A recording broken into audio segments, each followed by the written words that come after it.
to the kiss of life. It will be just for you. Vieni, o donna, vieni al bacio della vita.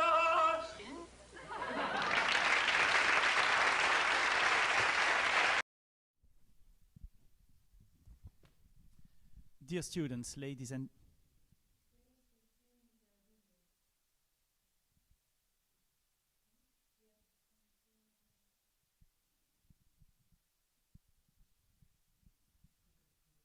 dear students, are you hearing me? I hope so. Ladies and gentlemen, welcome. Welcome on the Music Talks on Monday tonight. And my colleague Susanna Schimak and myself, Axel Everard, we have a very special guest tonight, Joyce Uiterwijk Winkel. Joyce is a voice therapist and a speaking voice therapist. Joyce, welcome for coming to us. Can you please introduce yourself? Yes, of course. Thank you for your invitation. My name is Joyce, and I'm working already a long time in the Maastricht University Hospital at the logopedie department, and I'm working also with the laryngologists of the ENT department together in a consultancy hour for people with voice problems, and as they are vocal professionals, but also other professions where people experience voice problems. And I've also my own practice, already 12, 15 years, I'm not sure, because we started with a very little team. Later on there were 2 singing teachers with me, and also physiotherapists, and now we are a small team of only logopedists who are working there. And the last 10 years, I have a little bit experimented with the education of people who have problems with their autonomic nervous system, and how too much arousal in the autonomic nervous system because of stress or trauma can influence your body, your muscles, your voicing, your breathing. Well, this is definitely a problem all singers are dealing with. Thank you for coming to the conservatoire. We are now in the Jäger room. We are actually still teaching on site. All the main subjects are on site. All the theoretical subjects are online. You already said problems with the speaking voice needs therapy. Very often the speaking voice and the singing voice aren't the best friends, though they should be. Can you please, Joyce, introduce us to the functioning of the voice? Yes, I will do that. Later on, I give a PowerPoint presentation, and there I explain everything about the speaking voice. I would call it a basic voice use. When you are aware of what you're doing in your basic voice, you can develop more and do more fine-tuning in other voicing situations, like in speaking and singing. So that's really important to use your basic voice and know your basic voice very, very good. Definitely, because we singers, we use our speaking voice much more than we use our singing voice. Mm-hmm. And then we might happen on stage to sing in operas like Carmen or Die Entführung im Serai, and need to speak in between our arias. Forgive me, just a brief insight here. You know, also when you go to auditions as singers, the people who are auditioning you might be aware that somebody who's a wonderful singer also needs to have a good speaking voice. So they might get you to talk between arias by asking questions. So for you students and young singers out there who think, yeah, but you know, the speaking, I speak by nature, right. But since it is the same function, you might be training the wrong habits by speaking the wrong way. So it's a good thing to know your instrument, and it's a good thing to know your toolbox. Yes, and there is also a difference between the basic voice use, and the speaking voice, which you do when you do auditions or on stage. So it recommends other skills when you use it for performing or audition than your basic voice use. Yeah. And ladies and gentlemen, and dear students, before Joyce starts with the PowerPoint presentation, I want to tell you, you will be able to post comments, or perhaps not comments, except if it's for saying that we are fantastic, thank you, we know, but ask questions, and please write your questions, and we will have them appear. Miriam is here, Miriam Pasquale, who is going to monitor all this, and we will be able, or Joyce will be able to answer as precisely as possible to your questions. Joyce, stage to you. Okay, thank you. We start PowerPoint, yes. We talk about speaking voice, but I want to talk with you about first the basic voice use. Your basic voice, I explain it later. When you add more techniques to it, or variations in loudness or performance or intonation, you get your speaking voice. And when you change the modus of your speaking voice, you transfer to your singing voice. And from your basic singing voice, we have also a basic singing voice, we transfer and integrate to special needs which you have to use when you are singing a kind of repertoire. The basic voice, it's the most economical way of directing your instruments, your vocal instruments, of using your muscles without the need of specific resonance, performance or loudness. It's the most easy way of voicing, and with the beautiful output. I call it a kind of nude voice. It's a very easy way of voicing, and you are learning your own capabilities of phonation, and you based on your laryngeal possibilities. So when you know your own anatomy and physiology of your larynx, and you use some basic techniques, you become friends, and that's important in your basic voice. How does it look inside? You see on the left photo, upwards, your true vocal folds, and above that are the folds, vocal folds, and in some singing modes, you need your false vocal folds. Think of grunting or other kinds of singing in rock music, but here you are classical singers, you don't need your false vocal folds.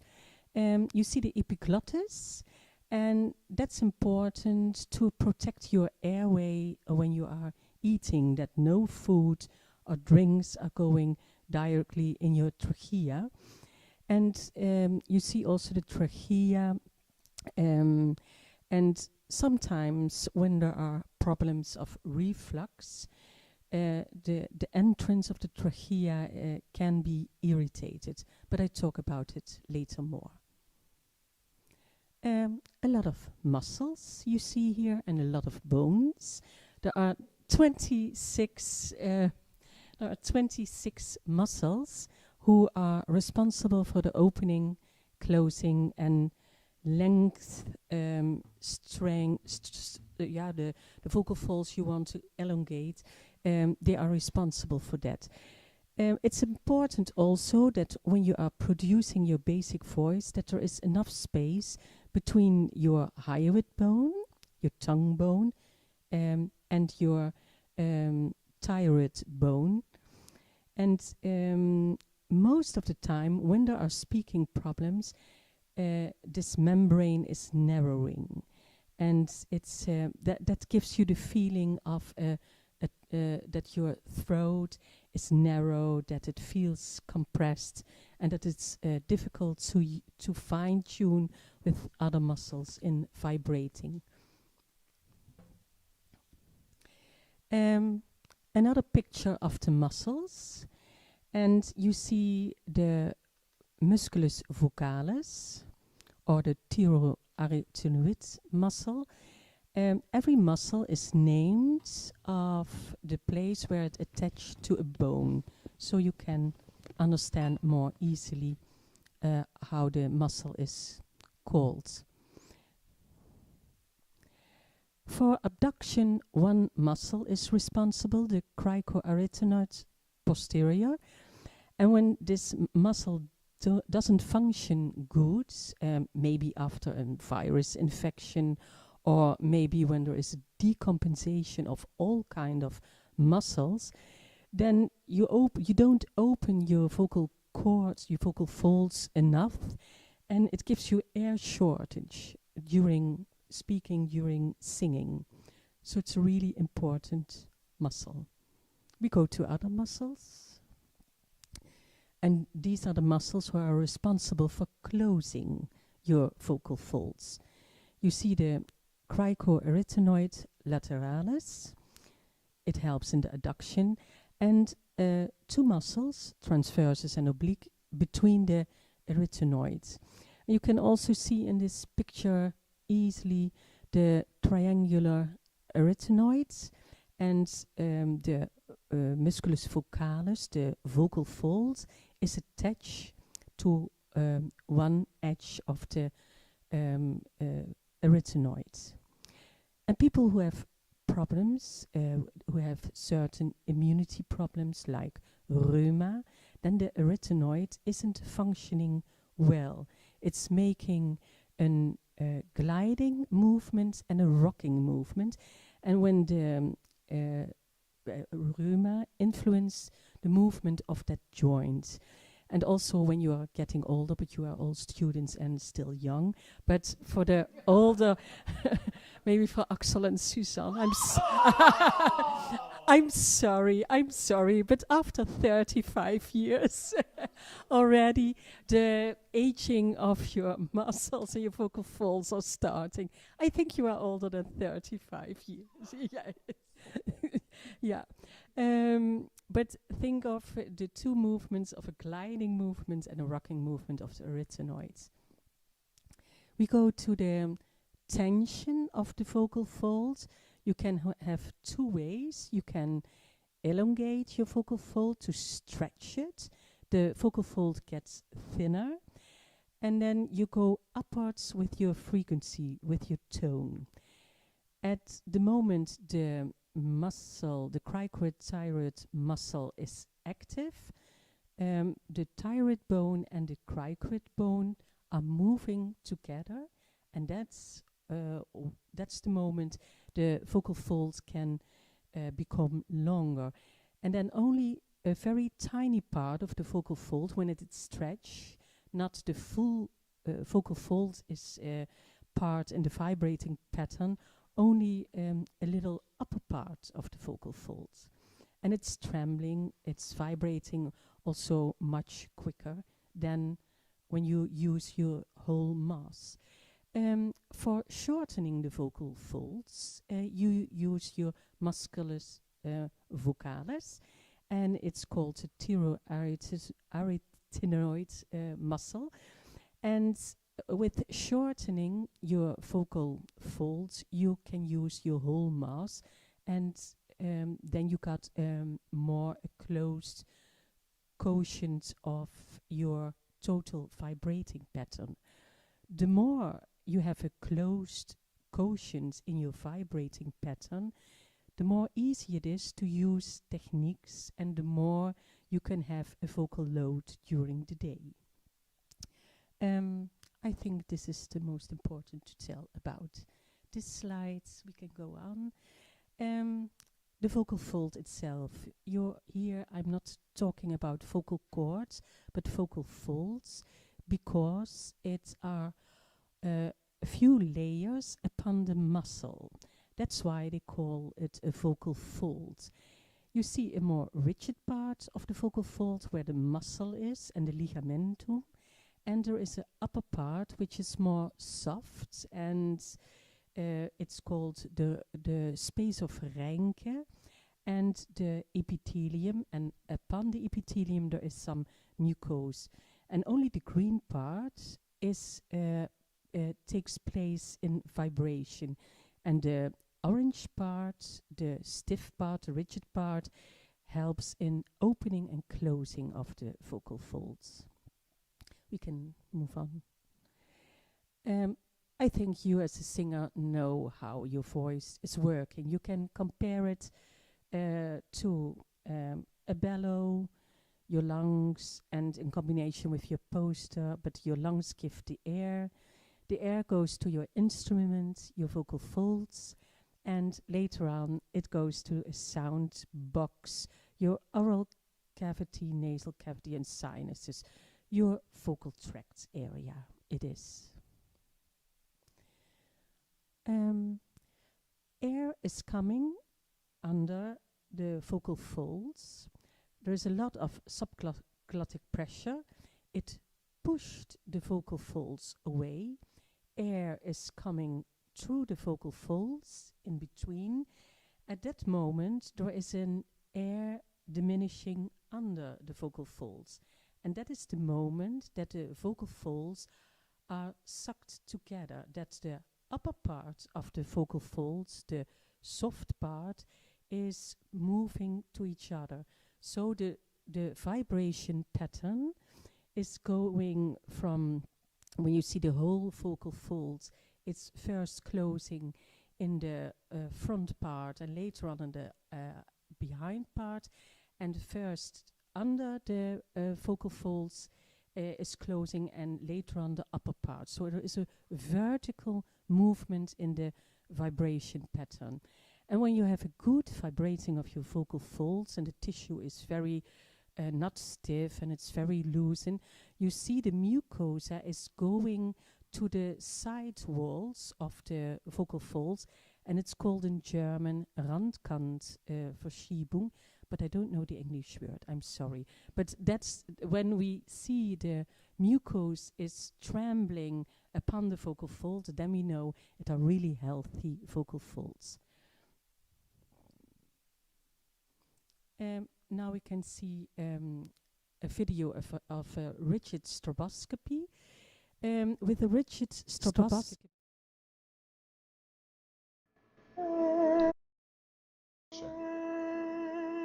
Prima. And Prima. Kopstem. first we have a look. Kopstem. Mag iets harder. En het leidt om verhogen.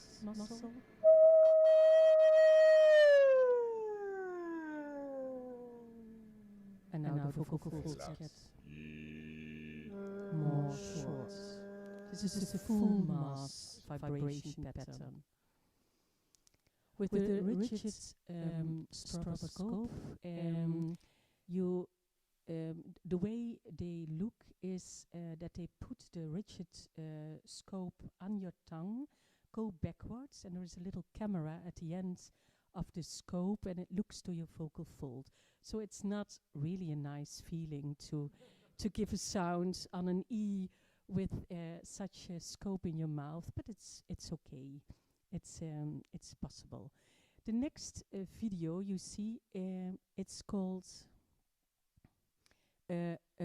flexible scopy. This is the flexible stroboscopy. And there is a little flexible tube which is going through your nose, and it hangs upon your vocal folds. So you can see the trembling of the folds. You see if there are morphological lesions on the folds. What the ENT doctor wants to know is there a closure of the vocal folds, or is there only a part of the vocal folds who are closing, and are there lesions in the tissue of the vocal folds? That are the two important things he wants to know. And the ENT doctor also looks where is the closure not okay, and the lesion, is there at the other side of the vocal folds another lesion? But I tell more about it in some time. But first, we are going to look with a flexible stroboscopy to the singing in action. 16 lied. Wish I knew why I'm so in love with you. No one else in this world will do. Darling, please save your love for me. I can feel it even when you're not here. Can't conceal it. I really love you, my dear. And though I know no good can come from loving you, I can't do a thing. I'm so in love with you. So baby, stop. And you saw also that the singer was taking a lot of air in between, and she opened very well the both vocal folds. And you also saw that in the vocal tract were a lot of movements for making this sound, but I talk about it later on.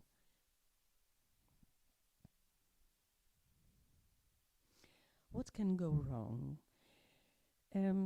First, you see at the right side edema. It's moisture filled in the space of Reinke. And you got edema when your vocal folds are irritated the whole time. For instance, with smoking cigarettes, or when you are in a room where a lot of people are smoking. And it doesn't go away for itself, so it has to be operated. It's the same for the polyp, it's the same for the cyst. Only nodules, and nodules are always on the one-third part in front of the vocal folds, because there is the closure more advanced in time than backwards. And the nodules is a hard tissue of the vocal fold. And after voice therapy and some voice rest, the nodules will diminish. Most of the time they are. A polyp is a lesion in the vocal fold. You see it's filled with moisture, and when you have such a polyp, you are very harsh and you can't produce any good quality of your voice anymore. A cyst is a lesion in your vocal fold. It's a very hard tissue and it's inside your vocal fold. So the ENT doctor has to open your vocal fold, takes out the hard tissue, and close the vocal fold with a kind of medical tissue glue. And you can understand after an operation you have to take 6 weeks of rehabilitation. So it means 3 days of not talking, because when you talk and there is operated at a certain place in the vocal folds, you can get a scarf there. So we see many people who don't take the rehabilitation period seriously, and they come back and have a scarf tissue, and they have still a hoarse or harsh voice. But when you are doing the rehabilitation in a good way, so you go to a voice therapist and have your 2 weeks of 3 days of saying nothing, 2 weeks of saying only 3 words a day, and then later on you say more and more, then it will be fine. So I hope it's not necessary for you students that something can go wrong like this. We see here a video of when you have nodules, how it influences your vibrating pattern, and there is a continued air leakage, so your voice will sound hoarse. Zuchten, zuchten, zuchten. En het lagere I. Ja, perfect. En nog één keer gelijk of omhoog naar beneden.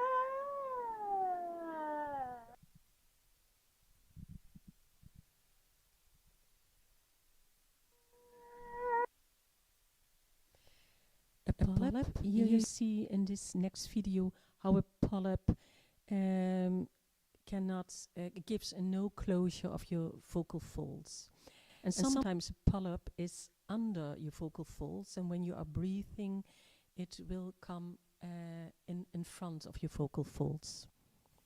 Have a look. Zingen. Zingen.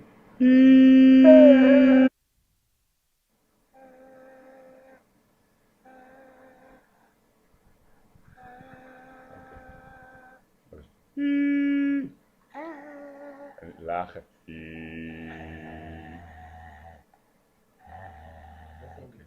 Ja, ga ik zo uitleggen. Zuchten, zuchten.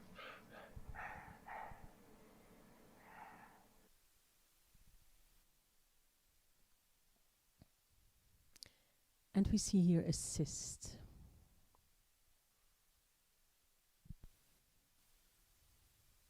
Ja, nog heel lang.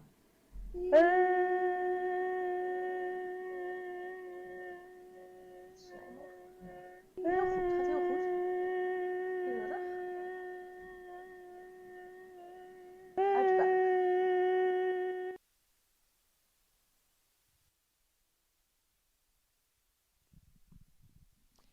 Here we see pictures of inflamed, overloaded vocal folds. And what is causing these inflamed vocal folds? Smoke, does it? Or just using your voice too much, an overload reaction?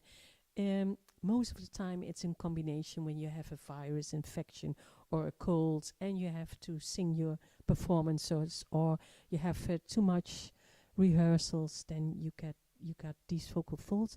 Dehydration problems, and reflux also gives a lot of problems. The ENT doctors are always discussing on Congress about, does reflux really gives an inflammation on the vocal cords, of only in the region between the arytenoids bones. So I think they will stay in discussion. But reflux, you don't necessarily feel that some acid from your stomach is coming up. Also, when you sleep, you can have a still, they call it a still reflux, that acid is coming from your stomach, is coming through the esophagus into your throat, and the tissue of the throat is much more vulnerable than the tissue of your stomach. It's really, it gives really a bad voice when there are reflux problems. But there is PPE medication, so the reflux will be better, but the damage has already been done at your vocal folds. About subglottic pressure. It's important, you know, that when you are in your basic voice, you are on lower frequency, you need lower subglottic pressure. When you increase loudness, you know, as a singer, you need a higher subglottic pressure, also in singing. And it's very important when you want to use, when you want to give a good subglottic pressure, you want to take breathing techniques. It's always based, it's better when it's based on a relaxed position of your diaphragm. So when your diaphragm is always in a more strained upwards position, it's more difficult to use in a basic voice your breathing techniques. And the right subglottic pressure helps in the Bernoulli effect I talked before. And why is that Bernoulli effect so important? When you have a Bernoulli effect and your vocal folds are vibrating because of the airflow, the muscle tension is not so high. So when there is no, in your basic voice and in your speaking voice, when there is no good subglottic pressure, you are going to hypertonic muscle use in your larynx and pharynx. And then you got a feeling, and my onset of my voice, it's so pressed, or there is I can't find the tone, or all those things and problems. Maybe you recognize them. The vocal tracts, it's the whole area upon the region upon your vocal folds. It's the nasal cavity, the oral cavity. It's the place where articulation and resonance will develop. Articulation, I think you know about it, but in the basic voice, it's for you, it's important to feel how you can position your tongue, position your jaw, open your mouth, work with your velum in an adequate way. So when you are articulating and you say the ah or the ah, and your jaw drop is with too much tension, you have also problems in singing. So it's very important to be aware about what I'm doing with my articulation in my vocal tract. And it's the same story for resonance. By shaping your vocal tracts, you create overtones, and with some more specific position of your tongue or elongation of your vocal tract, you strengthen certain overtones. Every vowel has its own characteristics in first and second formant. So a formant is a group of overtones which have extra resonance. As a classical singer, you are looking for your third formant and even a group of 3, 4, and 5 formants around the 3000 hertz. And it's called the singer formant. So that's what's your goal in singing. But we are talking still about the basic voice, and it's also good to feel, and when I'm just talking in very easy way, how can I create also overtones?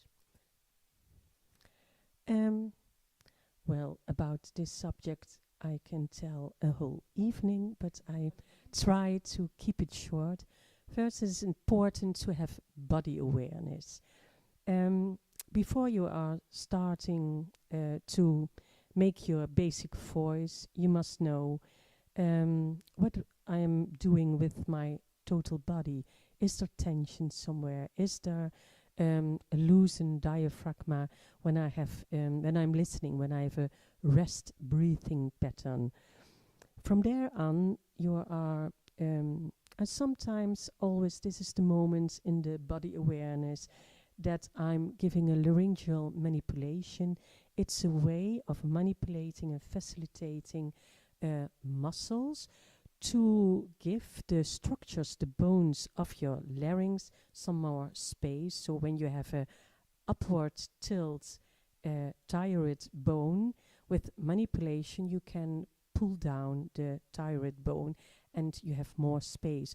Or when your total larynx is more dorsal position in your throat, you have problems with your vocal projection, you have problems with making resonance.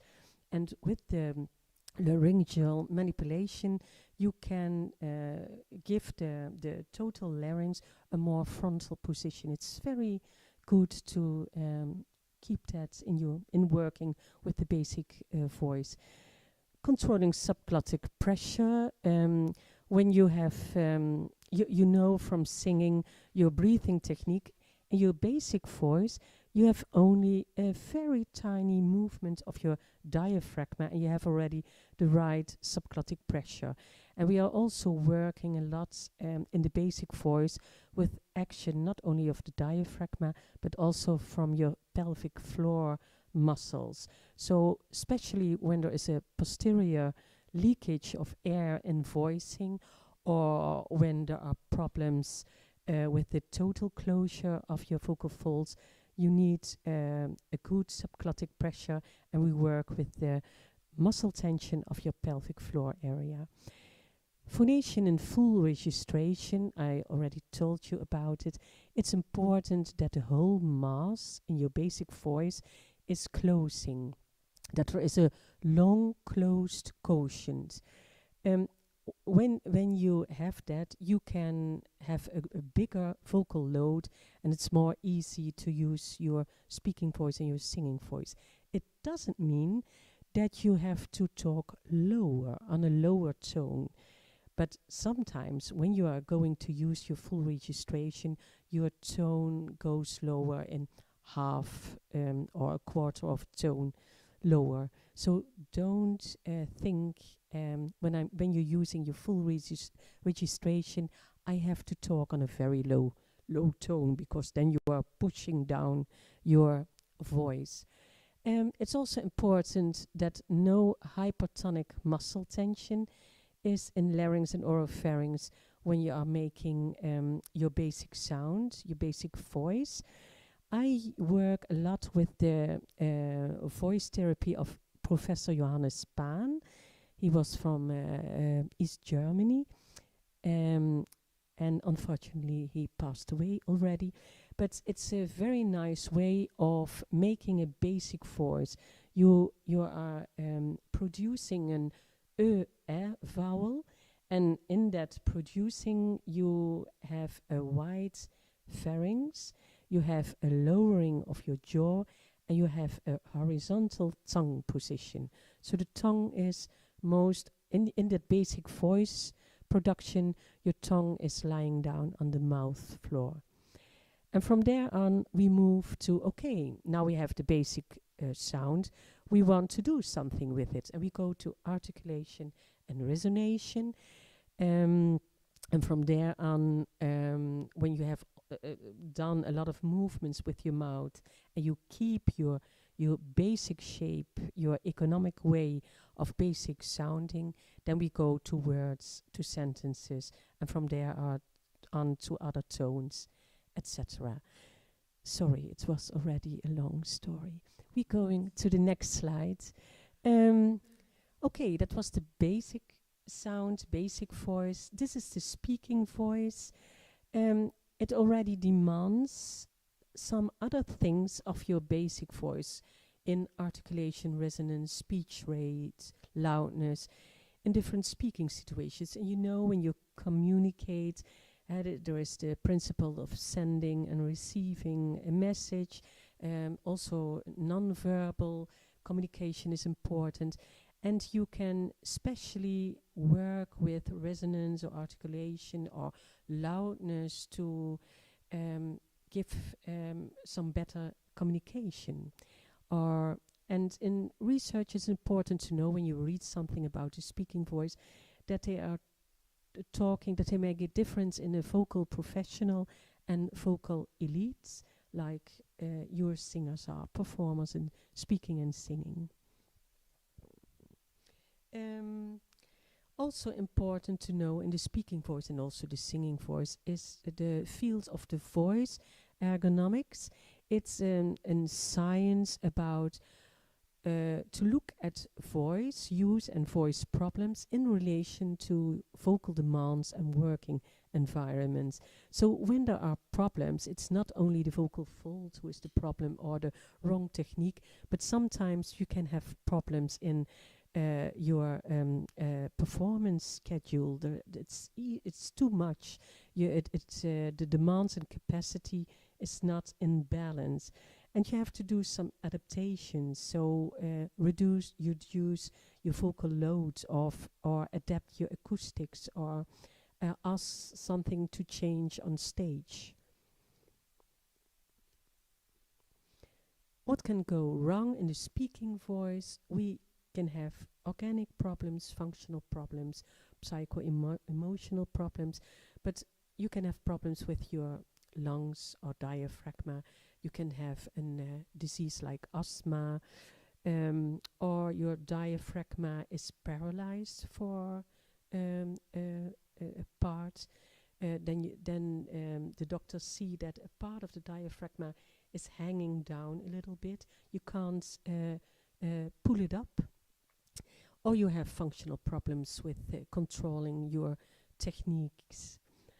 I call the lung and the air techniques the activator, and the source where there is the source of the sound, and then we have the level of the articulator and resonator. And we already talked about lesions on the vocal folds. You can have functional problems in the speaking voice, that your voice onset is too slow or too hard, or there is an ear leakage in your voice onset.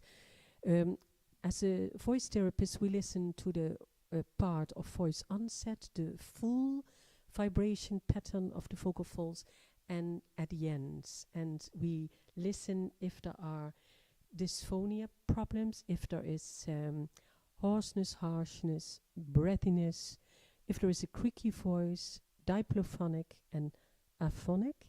And in the voice onset, we listen if there is air coming with it, if there is some little delay in voice onset together with too much muscle tension. You can also have on the source problems with allergies. I think as a singer maybe you know some allergy problems, but it gives you problems with using your nasal cavities and sinuses in making resonance. You hear in my voice a kind of nasality problem because I have an allergy and I'm an asthma patient, so my resonance is not as easygoing as it was years ago, but I deal with it. And we go to another slide. Articulation, resonator problems. You can have less reinforced overtones, or what can also go wrong, you have problems with forward tuning of your sound projection, or you have articulation problems with the jaw drop, your consonant combinations. Think, for instance, at when you are coming from another region in Europe, and that your dialect is produced with a slow movement of your tongue, and also that your tongue point is not it's a little bit horizontal. When you have talk Italian or sing Italian or talk in English, you have really problems to pronounce in that language. So it can be that you have to learn, okay, how do I move my tongue in a more quick position? How can I use my tongue point more for developing Italian or English language? What can go wrong also? But I think you know already these things, that when you have to sing for a long time in your performance on a high frequency range, it's difficult to talk in speaking modus. So a lot of people who go and visit their public after a performance have some problems with speaking. You can do some little exercises in your before you're going to talk with your public. In adduction exercises, it sounds like this. Or you make a little bit a gliding, a basic gliding tone, not singing. You, to help to activate the muscle, the vocales, so that the vocal folds are short and become short again. There can be some hydration problems, and when there are mucous problems, it influences the vibration pattern, and also air climate, food, but I think you know already, can have problems on vocal folds. So when you are eating a salad with an acid dressing, it can dry up your vocal folds, or when you use milk products, it gives you more mucus. And people, singers who experience problems in singing and think, and together with their singing teacher think, I have good techniques. Why do I have problems? It's often due to bad techniques in speaking. So we see in our consultancy in the MUMC a lot of singers which have actually speaking problems. Okay, we go on. The singing voice. It's based on the same phonation manner as speaking, only you have a little bit more subglottic pressure, you have an other shape of your vocal tracts, you have a little bit more lowering of your larynx, and that creates the typical classical way of singing. But it's based on the same way of speaking as you do in your basic voice. When you have no good source sounds in your basic sound, it's difficult to create formants in vocal tracts in your singing. So most of the singers are looking, I have to use more muscle action to create formants, to create resonance. But the problem is in the source sound, when there is no good adduction, when there is no good closure of your vocal folds. You know already that in different classifications are also specific characteristics in timbre. And important is also to know that the length and the mass of your vocal folds contributes in choice of classification. But it's your singing teacher who has the classification, who says in what classification you are, because the timbre and the modulation possibilities are also important, not only the length and mass of vocal folds. There are a lot of things which can go wrong when you are singing. I take next slide, please. I take some most important.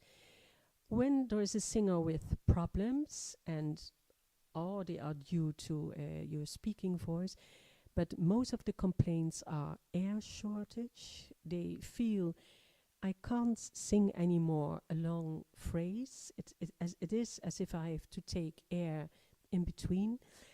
The losing of the high notes, or I can't sing pianissimo anymore in the high tones. Loss of formants in the lower notes. It's only a kind of very tiny way of voicing in the lower part. And most of the singers say they have a pressed, narrow feeling in the pharynx. It is because they have a not conscious way of, I want to improve my sound, and they use more muscle tension in larynx and pharynx. And that's why they feel it that way. And also when a singer is telling us, I stay searching to my tuning of formants. I can't find it anymore. It was so easily last month and now it's completely lost. Then we know it's really that there are problems. But those are the most important problems. Always know that there is a working together of organic factors, functional factors, psycho-emotional factors. When you have a polyp on your vocal fold, you are going to deal with other techniques in a functional way. Or when you have functional problems, you can create nodules. And when you are when you have psycho-emotional problems, a lot of stress, or you have trauma, it influences the muscle tension in your throat, and it has an influence on your functional possibilities. Okay. Also, there can be, we talked already about it in the voice ergonomics, a disbalance in demands and capacities. Sometimes when you are working already, your director asks a lot of you, and when you have a cold or a flu, you have to ask if it's possible to have some adaptations, or the stage can be not easy to move in, so you have problems with moving and singing, or the frequencies in performing are too high. And I think you can help me with some other things which can go wrong in singing. Okay. And about body awareness in singing, autonomic nervous system in singing and expression, it takes much too long time to talk about it now. Maybe another time. Okay. This was my lecture on the basic voice. Well, fantastic. Thank you so much, Joyce. Now, I don't know about you guys. I heard so much. I mean, all of you singers out there, all of the singers in here, we recognize some things, some sensations, some observancies. What is the word? Observations, sorry. And also, you out there, let us know. Can you identify with anything that Joyce spoke about? Do you have questions about anything that Joyce mentioned? This is big. So, but before we go to the question and answer block, let's look and listen at some examples, some clips, to illustrate some of the information that Joyce has just given us. So, let us begin. Oh, hi, this is Stefan, and I feel like shit with a touch of fever and a sore throat, but I'll get on the plane. I do have two very specific needs. One, makeup. I can do my own, but it might be more than you'd want. I have some little pimples on my face, and I would feel much more at my ease. Much less self-conscious with makeup. The other is that... That was interesting, huh? Bit spooky. Joyce, can this man be helped? Yes, I think what you hear was that the talking was in a mid-registration, so the vocal cords were not short. There was no long closed phase in talking, and the vocal cords stay in the talking in a little bit a longer stretched way. And also there was not an economical tone use, frequency use in the speaking. It was a little bit uneconomically higher than it's. So it is and the mid-registration and the tone it is used, and I think also the breathing pattern. There's no adequate subglottic pressure, and you hear that there's a kind of ear leakage, so a little bit of dysphonia. No good sound projection forwards, no overtones. I think we have to start on the basic voice. We shall send him to therapy. Yeah, Let's do that. Yes, this gentleman whom we just experienced speaking is Stefan Zucker. He has a YouTube platform that is called Opera Fanatic, and he conducted. He is an opera fanatic. He is completely fanatic and passionately in love with opera and with singers and with singing. You might also find some singing of him on YouTube. And watch out for this wonderful documentary that he did, where he questions prima donnas about la voce di petto, the speaking voice, the chest voice. Really, it's worth listening to. Fantastic. So if he came to your practice, you would have some exercises that could... I would start with the laryngeal manipulation to look if I can pull down the larynx. And maybe this is also when he has spoken always like that. It can also be an incomplete mutation problem. That when you are, when the larynx is growing out to the more adult larynx, you stay talking like a little boy. Child. Yeah, like a child. And that's something we usually see in women more than in men, don't we? But also in men, we see it in the practice also, but maybe as here at the conservatory at singing, with singers, you don't see it. And you see it also with female voices, yeah. But there it's more a choice they do because of personality to talk in a high way or in a childish way. Axel, do you know what she's talking about? Not at all, Suzanne. Let's go to the next clip. Oh, just one little comment, you guys out there. Now, the inner image that formed in front of your eyes, or inside of your head, I should say, about the person who was speaking when you heard the audio. Is this a person you would want to date, or is this a person you would want your sister to date? Now, what I'm getting at is the voice tells us a lot about the personality, we think. So, or it does, it's like a fingerprint. So for you performers out there, every time you go to an audition, you introduce the pieces you're about to sing. That is the first impression. It's not the first note you sing.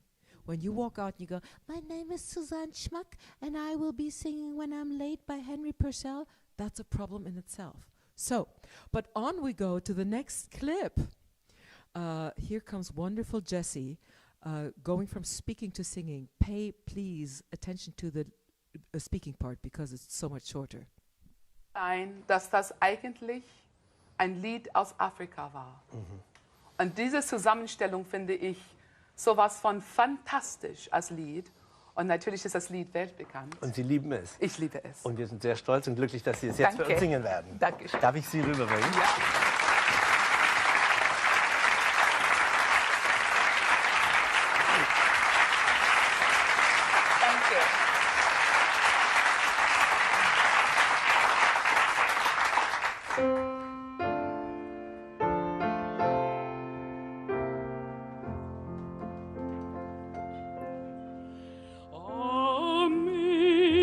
Amazing grace, how sweet the sound that saved a wretch like me.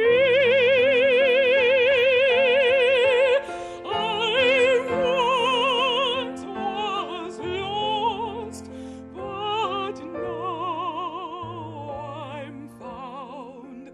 Was blind, but now I see.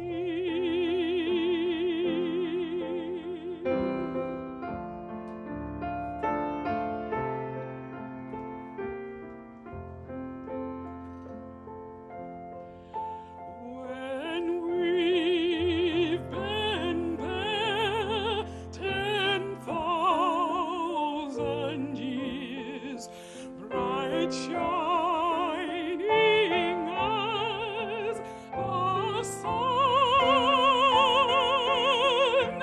we've no less days to sing His praise than when we first begun.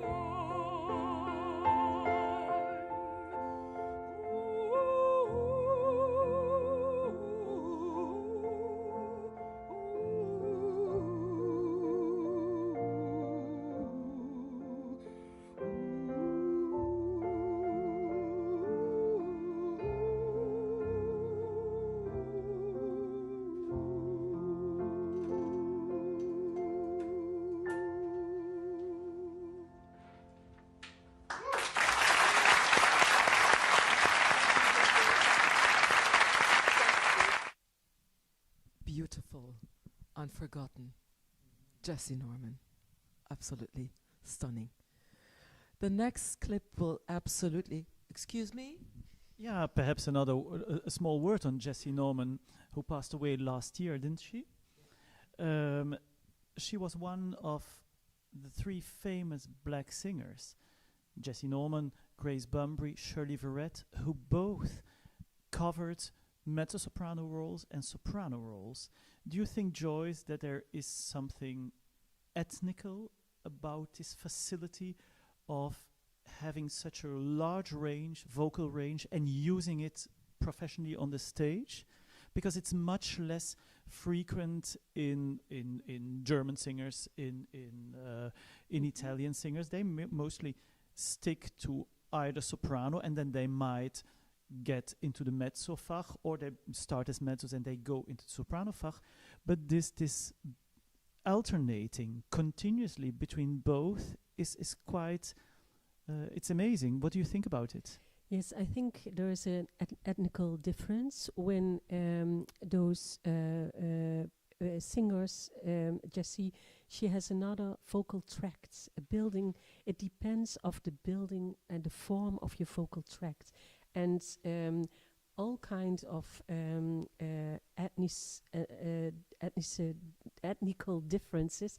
They have other building of the larynx, of the vocal folds, about the whole vocal tract. So it depends on the possibility of making overtones and resonance. Yeah. And it's also the same that a lot of countertenors have also possibilities in singing baritone. Yeah. And they have a way of extra elongating the vocal folds. So again, once again, when dealing with the voice, we really need to recognize once again, it's about individuality, it's about finding your voice, whatever that might be. Well, now the next clip, we hear a lady who most certainly did find her voice. Play.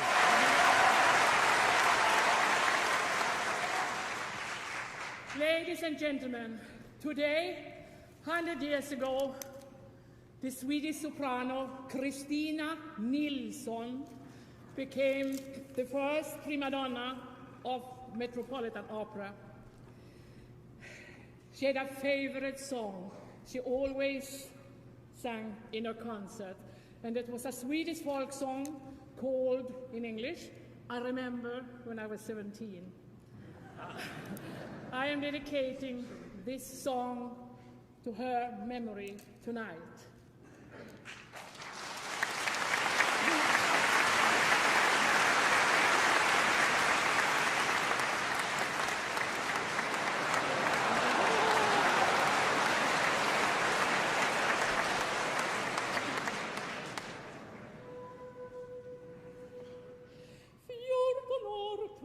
Visst att jag var liten flicka som undras höglo.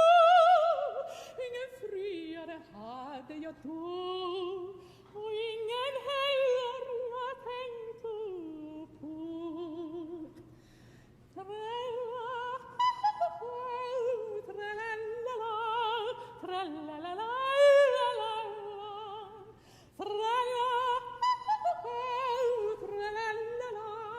Tralala, tralala, ja, nu är det mer som det var. Stundom är jag så ledsen, stundom glad. Stundom är jag så vit, stundom röd. Och jag vill varken leva eller dö.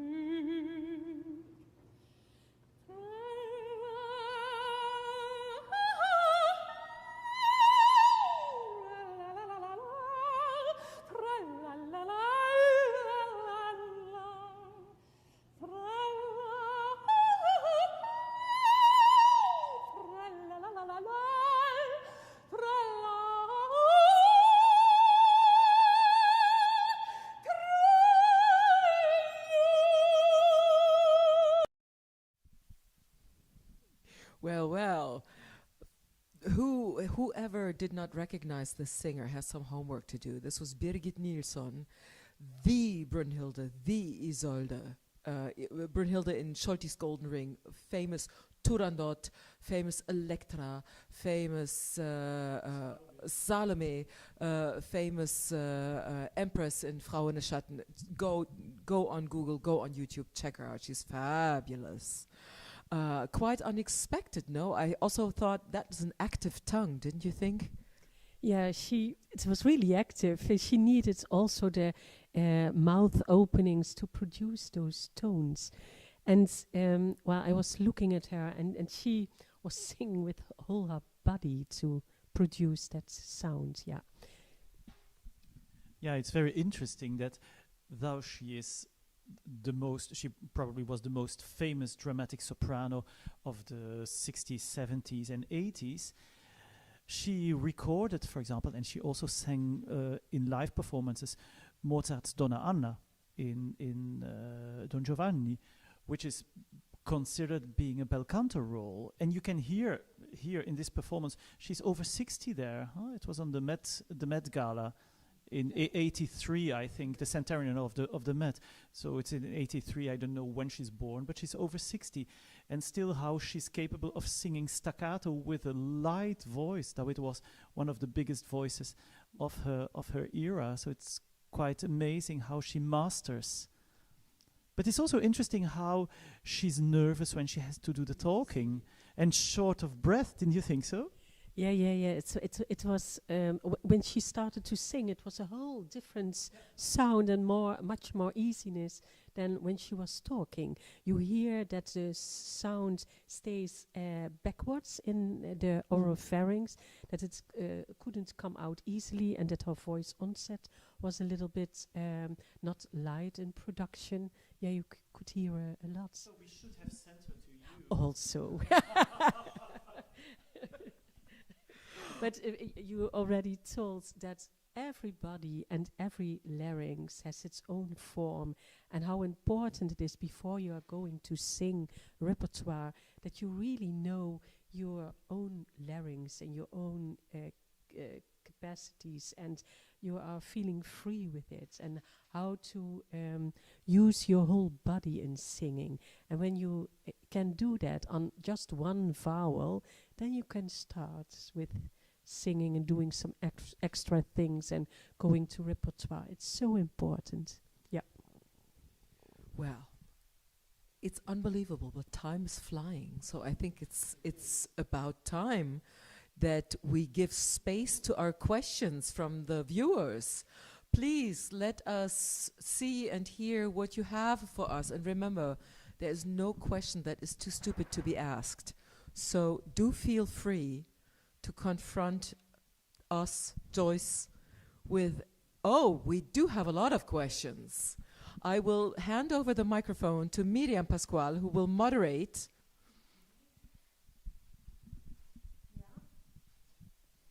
So we have our first question comes from Eva. Can I use singing exercises based around working with the glottis to practice the best subglottal pressure? Yes, you can use, but then use your basic singing voice. So when you maybe call them your warming up singing exercises. So with no extra demands for requirements for resonance or loudness, or go to the lowest or the highest tone. Stay in a frequency range which feels comfortable. So see it as a kind of warming up exercises you can do. Yeah. Okay. And well, Eva, and that applies for the rest of our participants. If when Joyce gives the answer and you have still another question, please feel free to type up the next question. Well, Eva was very active, so the next question comes also from her. Could it have something to do with lack or wrong use of subglottal pressure when someone feels as if they have no strength in their voice? Yes, when a voice is sounding very tiny, then there is too less subglottic pressure, and you can see it in the laryngeal stroboscopy that the closure of the vocal folds, it's just too less. So most of the time when I'm working with the basic voice, I'm giving some air breathing control techniques. Especially I'm working with the pelvic floor muscles to have the right subglottic pressure, and we do some exercises when it's still needed in adduction movements and gliding tones. But that's the basic voicing. Yeah. Okay. With the basic voice, and you do these exercises, you are training your physiology. So it's easy to you do some muscle exercises. Yeah. Great. Then Eva has another question. You were talking about some combinations of consonants, or depending on which is your mother tongue, right? That maybe there are combinations that are not so easy. So she asked if you could give an example of a wrong consonant combination. Well, it can be all kind of combination. It depends of the person. But when you have when I didn't talk for a whole week in a very high speech rate, I feel I have problems with my tongue placing, and when I have 3 consonants after each other, I'm going to don't do it in a good way. Okay, so if you have more particular doubts, I think that's for our participants. I think you have to go and try. They have to go to you and try there. Yeah. Then Joshua was asking if there's any simple exercise that one can do by themselves to practice the speaking voice. Yeah, well, it's the basic sound of Johannes Baan. I will do it for you.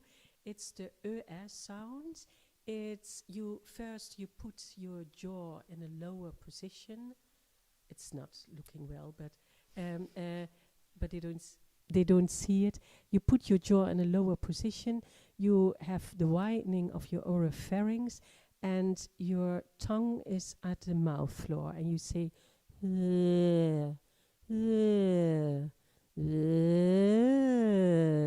That's the most easy sound, most basic sound you can make. Probably after this exercise, people don't want to date you either, but that's not the matter, right? Or maybe it is. I mean, maybe your voice improves so much. Yeah. Then Eva was asking again if there's what is the first thing that we should pay attention to when starting to work on body awareness. Yeah, the most important thing is to first go with the attention onto your body. So feel that you have your feet on the ground, that you're sitting on your sitting bones, and you feel that your back part of your body, when you are sitting, first start with the basic voice exercise always in a sitting position, because then you feel more your body and you feel more what you're doing with your pelvic floor muscles. That's important, and then later on feel that the gravity is working into your body, and you feel more, you feel the gravity and the heaviness more. Well, you can start that way. And feel also when you are sitting and dealing with body awareness that your jaw is falling down, your tongue is on the mouth floor, it's doing nothing, it's lazy, and that you feel that your eyes are in a sinking position in the eye bone area, like that. And there are more exercises. Yeah. Well, I don't know if you, Suzanne and Axel, want to add something, because I just confiscated the microphone. Okay. We have a question from our colleague Abigail. She's also involved in this organization of this opera talk. She's our ears and our eyes from home. Yeah, so she's asking if you could recommend one piece of advice for good, between brackets, speaking voice, vocal hygiene for young singers. Then what piece that would be? Vocal hygiene advice would be be aware of a good balance in the amount of speaking and also have rest periods. It's the same like in singing. That's really important. And also be aware of your basic techniques in speaking. Be aware that you use there also some breathing techniques. You need a subglottic pressure, that you also feel that you don't use too much muscle tension in your oropharynx and larynx. So it's nearly the same as in singing. But be aware that in speaking, that all those techniques of air support, of breathing support, is much more tinier than in singing. And when you overdo, when you overload with air pressure, your unconscious reaction is you are going to use your muscle tension. Yeah, very good advice. And I think many of our students sometimes are also teaching, so this use of the speaking voice is also very important in this other context, right? So. And also when you are going to teach, that don't forget to go to your full registration and don't stay in your mid-registration, because it's exhausting to talk the hour after hour in this way. Or you have to use good techniques, then it's possible, but it's much more easier to talk in this way. Yeah. Okay, so we'll take note. Yeah. Then we have a question from Sophie. She's a light soprano, and she asks, do singers with lighter voices have more fragile vocal cords? Do we have to be more careful? They do not necessarily have a more fragile vocal cords, because some sopranos have short vocal cords, but also a good mass. It's sometimes more than even mezzos. But because the light sopranos are singing more in the high registration, they have to need more techniques of subglottic pressure, breathing control. So yes, then things can go wrong. Yeah. Of course. Thank you, Miriam. I would like to add a small thing. Having been and still being a very light voice myself, what I thought was, and what Sophie is probably also thinking of, when you get as a light voice, which is in the beginning definitely smaller in size because not yet as rich in overtones as it ideally is, and you get with the orchestra, there is a very, very scary thing, that is that you hear this humongous sound coming off the orchestra, and that you're not confident that your small sound is going to be enough. And that's where a lot of light voices do force, because they feel they should get over the orchestra. It's so super interesting that we're all here together, because I would love to claim for myself to be a light voice, but I cannot. No, I'm not. I'm on the opposite. No. I'm feeding my voice. I'm on the opposite side of the scale, and it's not exactly the same scenario that you for a heavy voice, but it's almost like I can only talk about myself or for myself now.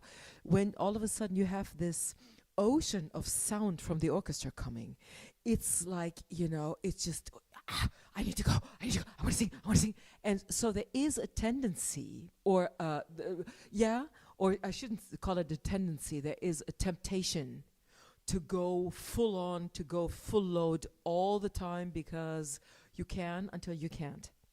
So I think it's a general thing. Joyce keeps stressing the fact that we should know our instrument, we should get to know our individual instrument, we should master our instrument and be the expert for our own voice. So the same applies again here, whether you're a lighter or heavier voice. And let me just say, there is a comment here from Roos, I think she's from Antwerp, who says that nobody would date any singer if they would hear us warming up. Now, we do know that's true, right? I will pass on the mic back to Miriam. Thank you, Miriam. Thank you. Yes, apart from this painful reality, yeah, that if somebody hears us, they are not gonna date us. Yeah, we have other questions. Then Joanna is asking, how can you tell if you are speaking on the right or most suitable pitch?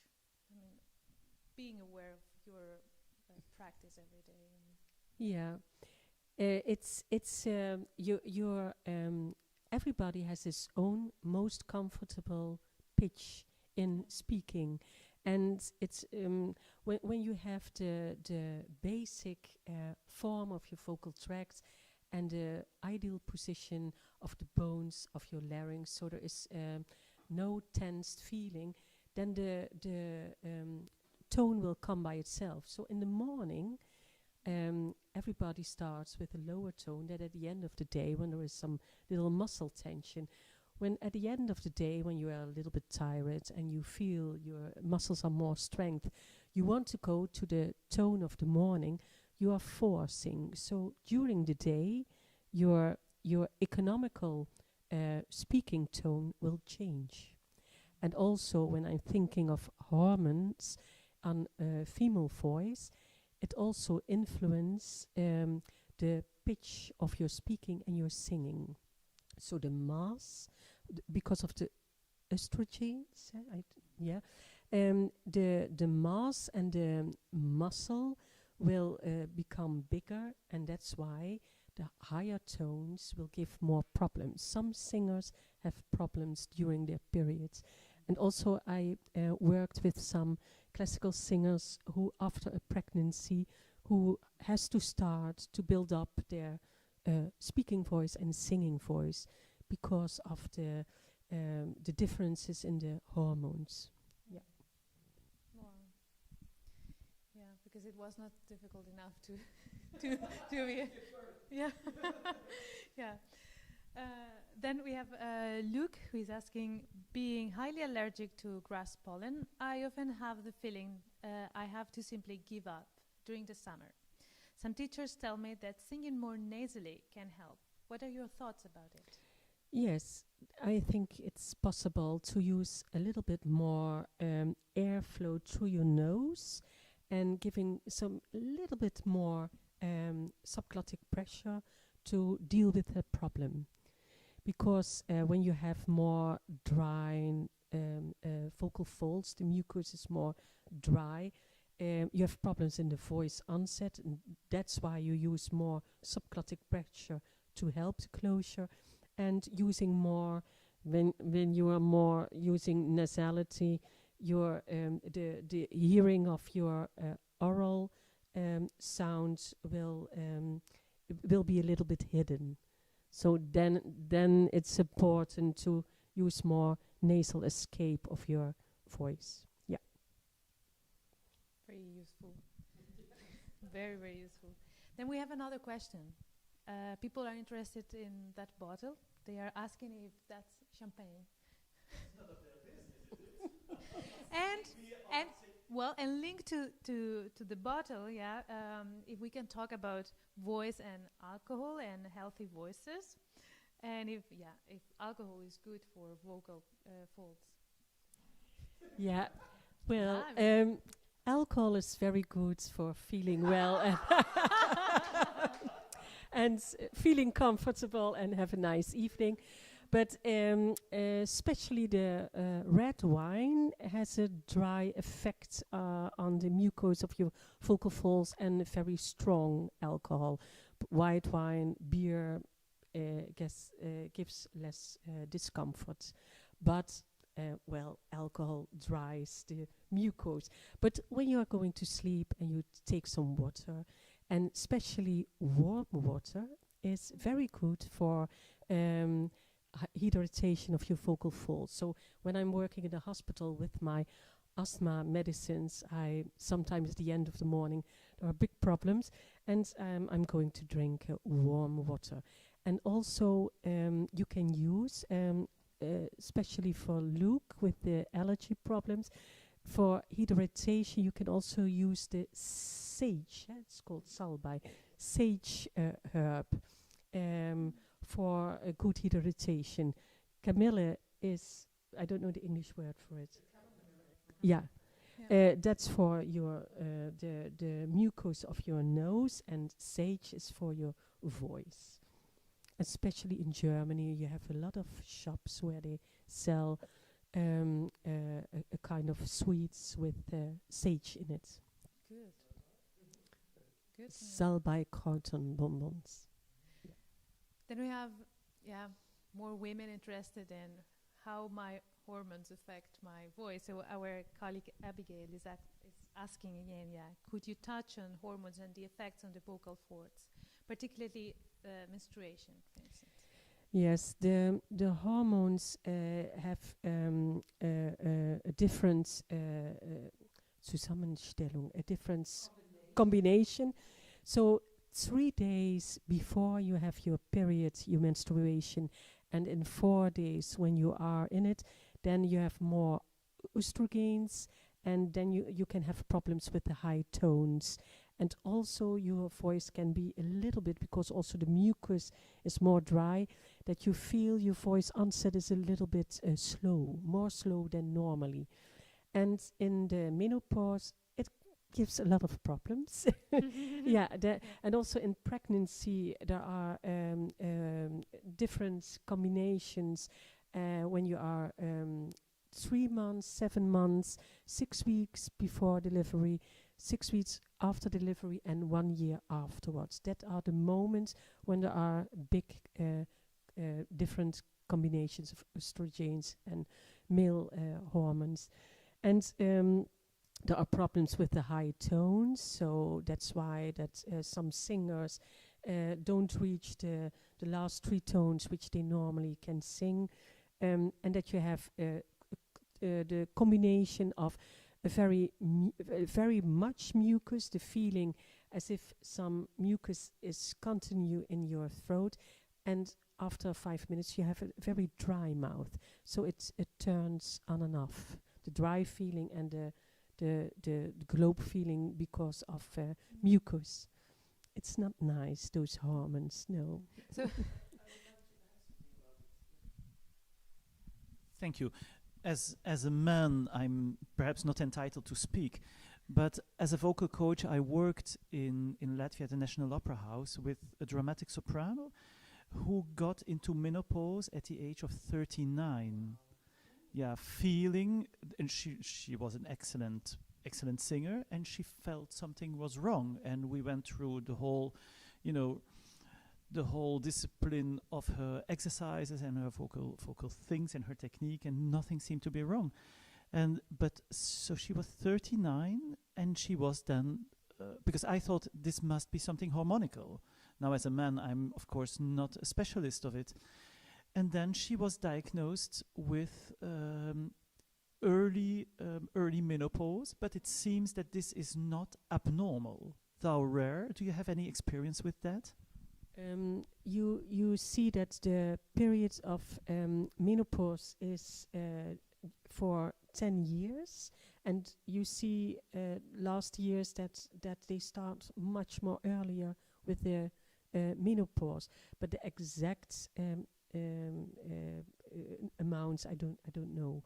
But we see a lot of people in the MUMC with problems with the hormones and voicing. Yeah. But I'm wondering, I mean, since I'm working in Holland, I was introduced to the word penopause, which apparently, and I still don't know if that was a joke that was made on me, that was played on me, or if that is an actual word. But if that does exist, penopause, that means that men also go through like a midlife hormonal crisis. Now, I do know that women, as they hit menopause, the estrogen level lowers, right? As men age, their testosterone levels lower. So that would mean that for the women, they are likely to lose some of their high notes and the voice will drop. And for a lot of guys, would that then mean that the voice might be elevated, right? Yeah. Because this is also something we need to be aware of. Sorry, I'm not pointing at you, but yeah. But I don't know if with male it's due of hormone changes or just because of aging.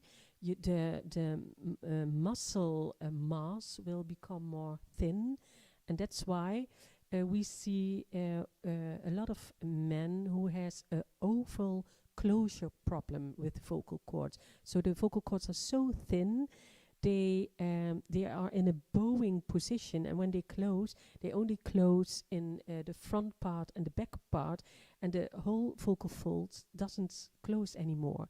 So Dr. Brunings does a lot of operation. They call it augmentation of the vocal folds.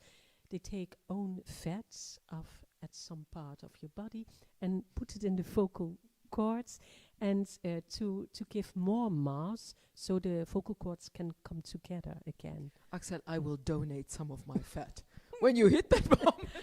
I know exactly which fat could be implanted to my vocal cords. It must be own body fats. Yeah. But I want a guarantee on the vocal result afterwards. Yeah. Well, it seems that this topic of the hormones and the effects on the voice caught the attention of our audience. We have another question coming from Nadia. She's asking, will hormonal birth control make any changes to the effects of menstruation for the voice? Ooh, that's difficult to answer, but I know when people want to become pregnant and use some hormones, then you have the same effect as in your menstruation, that the estrogen levels gives more mass and muscle mass than normal. Yeah, and there are also continued variations when you use 3 months of hormones for becoming pregnant. Yeah, it has influence. Yeah. But not with all the singers. Some people just have tiny changes, but I think the more you are a vocal professional and you need all kind of modulations, you feel and hear everything, then there are more problems, We have 2 other questions coming from Eva. One was again related to hormonal effects, I would like to know that as well. Have you ever heard of people with voice problems who quit or started with hormonal birth control? It was the latest time I didn't hear. Sometimes they maybe when there are a lot of changes in hormones, they take another conception with another hormone levels. They change, but I don't hear it anymore. It was more 20 years ago that there were problems. Yeah, I mean those pills are also improving, right? So yeah. And then we close the topic of hormones. And Eva is asking, I heard about a phenomenon among sopranos. Some are supposed to have an extra part in their voice that allows them to sing more high in a more flexible way. What is this called? What again? Yeah, it's a phenomenon. Eva is telling us that she heard about a phenomenon that happens with sopranos, that some of them are supposed to have an extra part in their voice that allows them to sing more high in a more flexible way. When they are using singing but just no hormones. Story. No. Okay. This is I already was linking to the hormones. No. Well, it depends of what you can do with stretching of your vocal folds. So when you are able, as a soprano, to have beautiful techniques in your cricothyroid muscle to stretch more your vocal cords and stay in tune with a widening of your oropharynx and use your vocal tract, and you have extra beautiful things to do in the upper region. So it depends. Not all the sopranos have that. So it's not a phenomenon that has a particular name in science or No. It's called the falsetto, which is for the higher singers. And so the sopranos and the tenors had the specially developed higher region is called falsetto, and you don't use it with baritones and altos and. female voice. Yeah. Yeah, and also, I mean, there are particular sopranos up there who have something that is called whistle stop, right? Which is like, in German, it's called the Pfeifregister, which it's close to, it describes a hearing or an auditive phenomenon that you almost feel like she's whistling and she's not singing. But that is just a natural. Not everybody has it. It's a similar phenomenon when some people have Strohbass, which is not, it's just like a straw, what is the word? Straw bass. And it's not a real resounding sound, but there is something in the low region of the voice that is there, but you might not really be able to use it professionally. Yeah. You have the Randregister, the high model register, and only the upper part of the vocal folds are trembling, and sometimes it stays a little bit open. They don't close, and then you hear a beautiful high tones. And upon that, you have even more elongation, and then you got the flute register.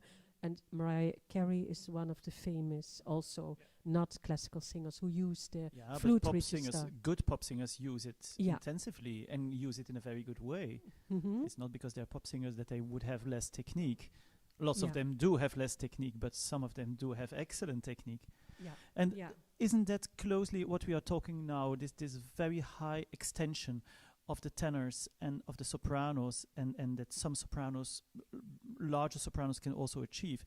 It has to do also a lot, I think, with the balancing of subglottal pressure and the awareness of the harmonics, of the reinforcement by harmonics. Can you say that? Yeah. It's true. It's always the balance of the three technique levels: the air pressure under your vocal folds, the way of muscle tension balance of your vocal folds, and how to transform the sound into extra harmonic overtones, the formants. Yeah. It's interesting. It should be, the another topic, because it could bring us so far. But if you see how, for example, Rossini writes his cadenzas for the tenors going until high D, sometimes until high E flat, he always starts on a central note, rather low, in order to take the full vocal work. And then it brings you right up until something like a high A or B flat.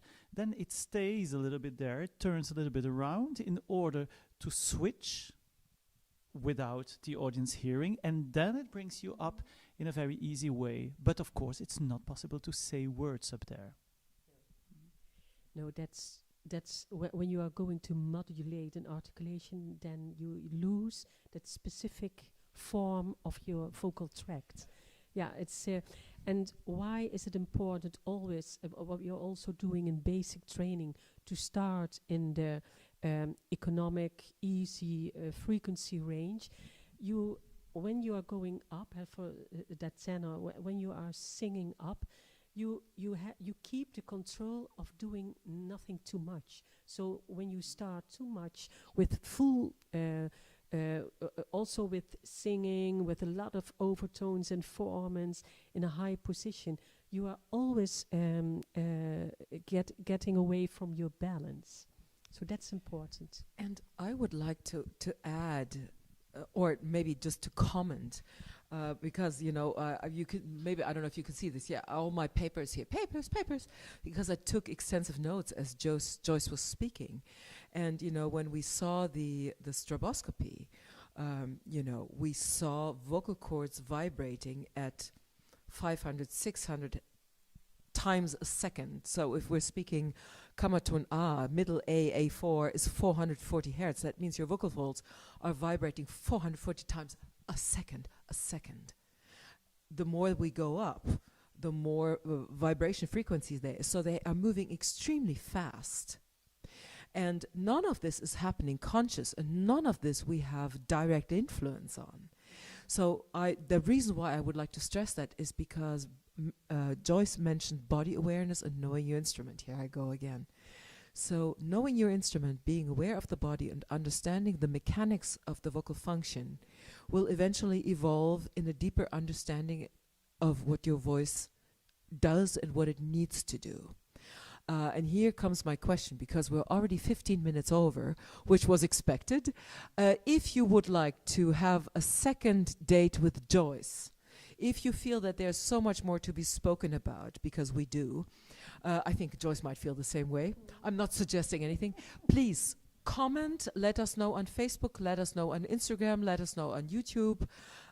You can send us personal messages. Please let us know if you have more questions, if you have more concerns, if you have more curiosities, if you would like personal contact to Joyce and her therapy possibilities. Let us know. Be in touch. Yes, there's so much more to be talked about.